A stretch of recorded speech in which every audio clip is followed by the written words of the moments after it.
Bab 4. Membingungkan tapi berkembang. Kekuatan bunga berganda. Dari total kekayaan bersih Warren Buffett sebesar 84,5 miliar dolar, sebanyak 81,5 miliar dolar diperoleh setelah ulang tahunnya yang ke-65. Pikiran kita tidak dirancang untuk memahami keanehan seperti ini. Pelajaran dari satu bidang seringkali dapat mengajarkan kita sesuatu yang penting tentang bidang yang tidak berhubungan.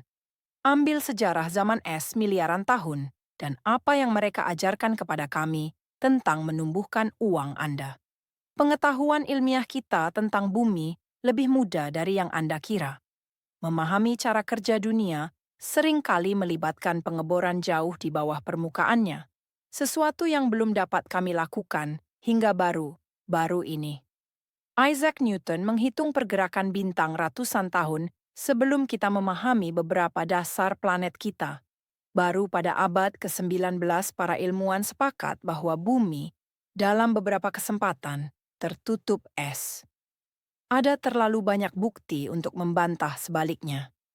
Di seluruh dunia terdapat sidik jari dari dunia yang sebelumnya beku.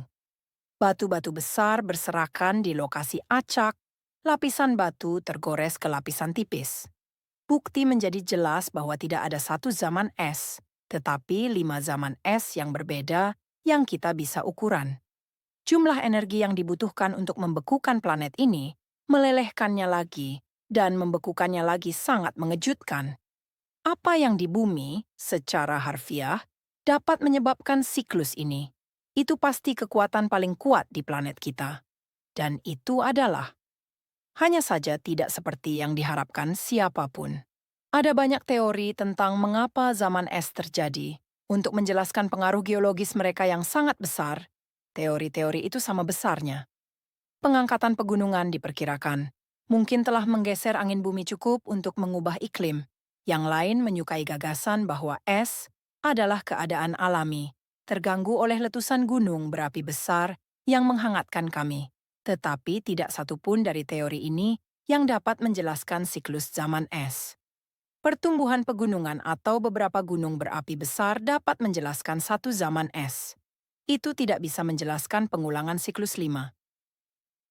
Pada awal 1900-an seorang ilmuwan Serbia bernama Milutin Milankovic mempelajari posisi bumi relatif terhadap planet lain dan menemukan teori zaman es yang sekarang kita ketahui akurat. Tarikan gravitasi matahari dan bulan dengan lembut mempengaruhi gerakan dan kemiringan bumi ke arah matahari.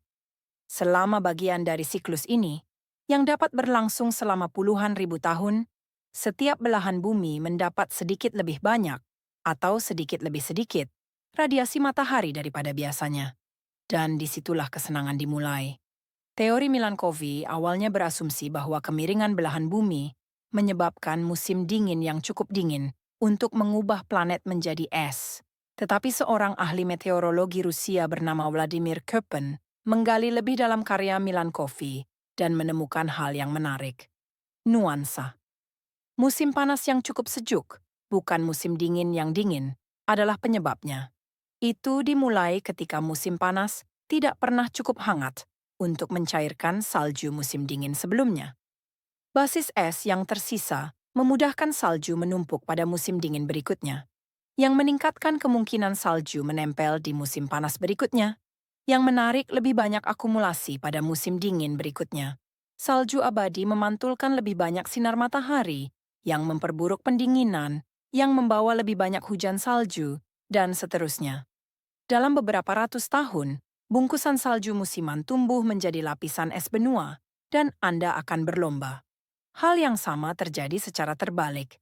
Kemiringan orbit yang memungkinkan lebih banyak sinar matahari melelehkan lebih banyak salju musim dingin, yang memantulkan lebih sedikit cahaya pada tahun-tahun berikutnya, yang meningkatkan suhu, yang mencegah lebih banyak salju pada tahun berikutnya, dan seterusnya. Itulah siklusnya. Hal yang menakjubkan di sini adalah seberapa besar sesuatu dapat tumbuh dari perubahan kondisi yang relatif kecil. Anda mulai dengan lapisan tipis salju yang tersisa dari musim panas, yang sejuk yang tidak akan terpikirkan oleh siapapun, dan kemudian Dalam sekejap mata secara geologis, seluruh bumi tertutup es setebal bermil-mil. Seperti yang dikatakan ahli glasiologi Gwen Schultz, bukan jumlah salju yang menyebabkan lapisan es, tetapi fakta bahwa salju, betapapun sedikit, bertahan. Pengambilan besar dari zaman es adalah bahwa Anda tidak perlu kekuatan yang luar biasa untuk menciptakan hasil yang luar biasa. Jika sesuatu digabungkan, jika sedikit pertumbuhan berfungsi sebagai bahan bakar untuk pertumbuhan di masa depan, dasar awal yang kecil dapat menghasilkan hasil yang sangat luar biasa sehingga tampaknya bertentangan dengan logika.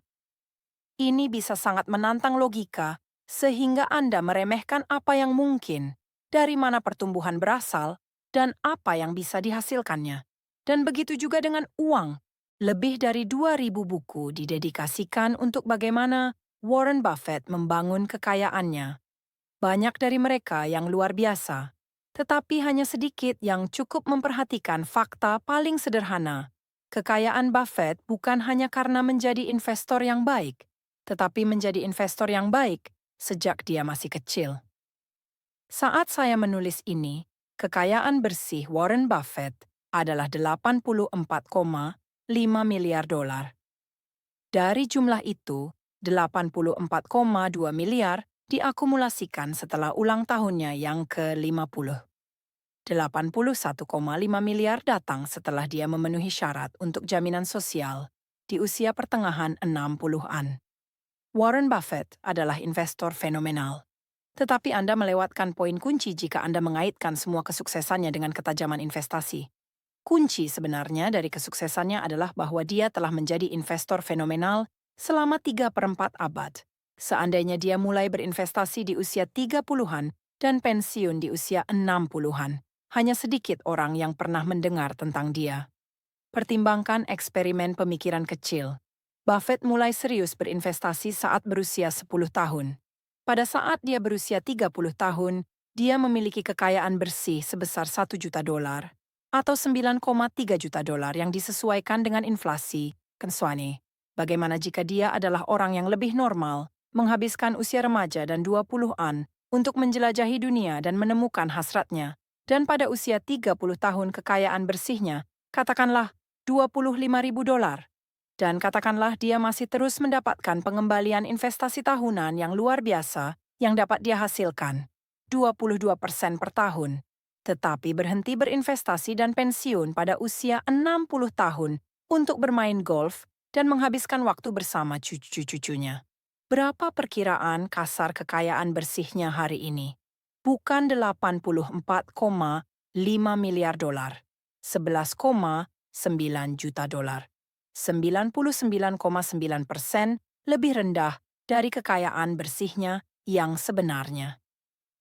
Secara efektif, semua kesuksesan finansial Warren Buffett dapat dikaitkan dengan basis finansial yang dia bangun di masa pubernya dan umur panjang yang dia pertahankan di tahun-tahun geriatrinya. Keahliannya adalah berinvestasi, tetapi rahasianya adalah waktu. Begitulah cara kerja compounding. Pikirkan ini dengan cara lain, Buffett adalah investor terkaya sepanjang masa. Tapi dia sebenarnya bukan yang terbesar, setidaknya tidak jika diukur dengan rata-rata pengembalian tahunan. Jim Simons, kepala hedge fund Renaissance Technologies, telah mengumpulkan uang sebesar 66% per tahun sejak 1988. Tidak ada yang mendekati rekor ini. Seperti yang baru saja kita lihat, Buffett telah menghasilkan sekitar 22% per tahun, sepertiga lebih banyak.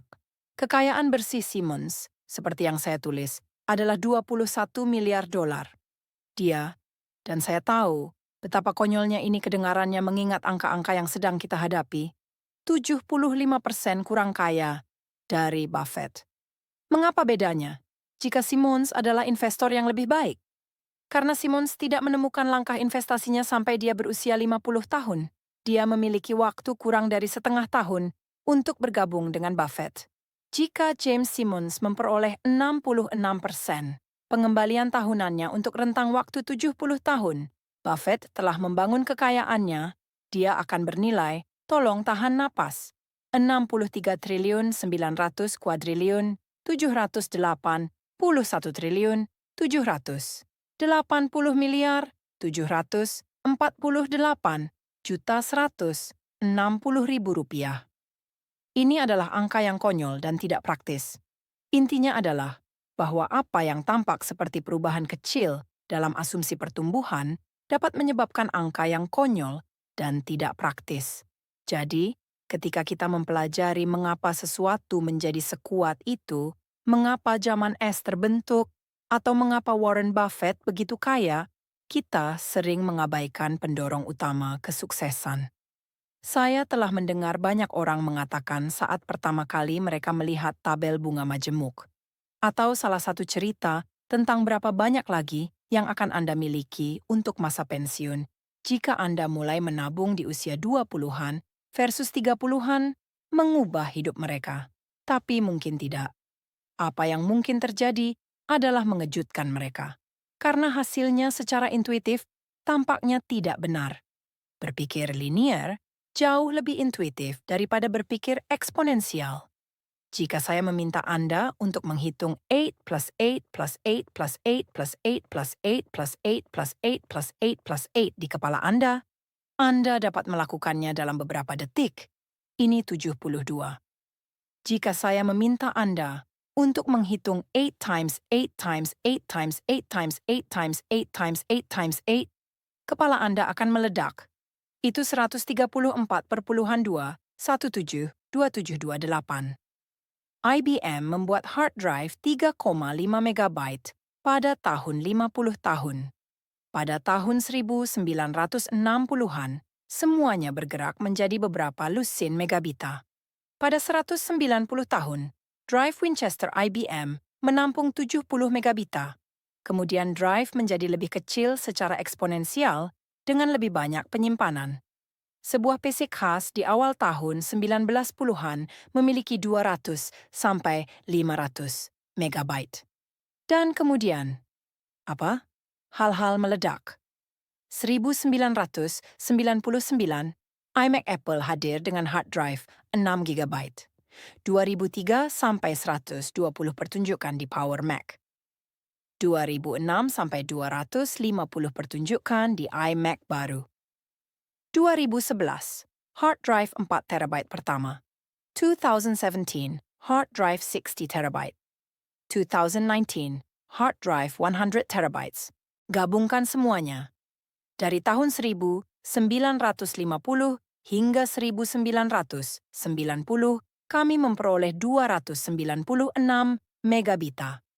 Dari tahun 1990 hingga hari ini, kami memperoleh 100 juta megabita. Jika Anda seorang optimis teknologi di tahun 1950-an, Anda mungkin telah memperkirakan bahwa penyimpanan praktis akan menjadi 1.000 kali lebih besar. Mungkin 10.000 kali lebih besar jika Anda berayun untuk pagar. Hanya sedikit yang akan mengatakan 30 juta kali lebih besar dalam hidup saya. Tapi itulah yang terjadi. Sifat peracikan yang berlawanan dengan intuisi membuat kita yang paling cerdas pun mengabaikan kekuatannya. Pada tahun 2004, Bill Gates mengkritik Gmail baru, bertanya-tanya mengapa ada orang yang membutuhkan penyimpanan gigabyte. Penulis Stephen Levy menulis, meskipun mata uangnya dengan teknologi mutakhir, mentalitasnya berlabuh pada paradigma lama, penyimpanan menjadi komoditas yang harus dilestarikan. Anda tidak pernah terbiasa dengan seberapa cepat hal-hal dapat tumbuh. Bahayanya di sini adalah ketika compounding tidak intuitif, kita sering mengabaikan potensinya dan fokus pada pemecahan masalah melalui cara lain. Bukan karena kita terlalu banyak berpikir, tetapi karena kita jarang berhenti untuk mempertimbangkan potensi peracikan.